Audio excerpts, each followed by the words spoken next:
சிறகடிக்க ஆசை சரியில்ல. அடுத்து வர எபிசோட்ல நம்ம விஜயா இருந்துட்டு வீட்டில் எல்லாருமே சந்தோஷமா இருக்கிறத பார்த்த உடனே ரொம்பவே கோவப்படுறாங்க. அதுக்கு அடுத்து தான் முத்துவுக்கும் மீனாவுக்கும் நகை கண்டுபிடிச்சி கொடுத்ததுனால அவங்களுக்கு ஒரு சின்னதாக ஒரு காயின் ஒன்று பரிசை கொடுத்துட்டு போயிடுறாங்க. எல்லாருமே முத்துவும் மீனாவையும் பாராட்டிட்டு இருக்கிறத மனோஜாலையும் விஜயாவிலையும் ஏற்றுக்கவே முடியல. அந்த மீனை இந்த வீட்டை விட்டு வெளியே பண்ணும்போது நான் அவ்வளோ சந்தோஷப்பட்டேன். ஆனால் இப்போ திரும்ப வந்ததும் இல்லாமல் அவளுக்கு விருந்து ஏற்பாடு வேற நடந்துக்கிட்டு இருக்கு. போலீஸ்காரங்க ஆளுங்களை கூட்டிகிட்டு வேற அவங்களுக்கு நகையை வேற பரிசை கொடுத்துட்டு போகிறாங்க.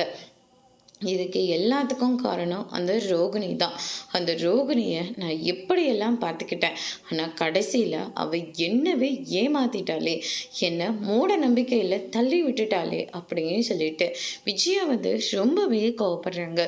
விடுங்கம்மா, அவளை நான் பார்த்துக்கிறேன் அப்படின்னு சொல்லிட்டு மனோஜ் இருந்துட்டு ரோகிணிக்கு ஃபோன் பண்ணி உன்னை நான் மீட் பண்ணணும், நான் சொல்கிற இடத்துக்கு நீ வரணும் அப்படின்ற மாதிரி சொல்கிறாங்க.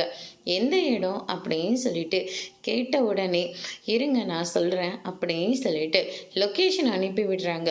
லொக்கேஷனில் எந்த இடம் காட்டுதுன்னா ஷோரூமோட அட்ரஸ் காட்டுது. உன்னை அம்மா பார்க்கணுன்னு சொல்கிறாங்க.